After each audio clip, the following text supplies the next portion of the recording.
امریکا د پخواني افغان پوځ د نوي پلان په هکله اساس معلومات خپاره کړل. سلام ستړي مه شئ، وخت مو په خیر.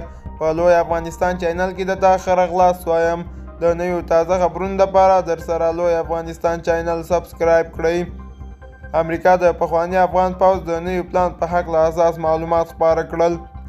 د امریکا حکومت د افغانستان د پخواني ملي اردو په هکله اساس معلومات خپاره کړل. د امریکا حکومت مربوطه ادارې زیګر دا معلومات پرون د رسنیو سره شریک کړل.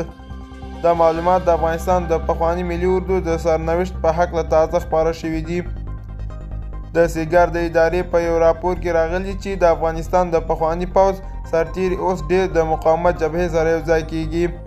تر دې وړاندې داسې راپورونه خپاره شوي وو چې د پخواني پوځ کسان اوس د طالبانو په خلاف د داعش لیکو ته ځي، مګر دا راپورونه ډېر سرچینې طالبانو د حکومت د شمول رد کړي وې.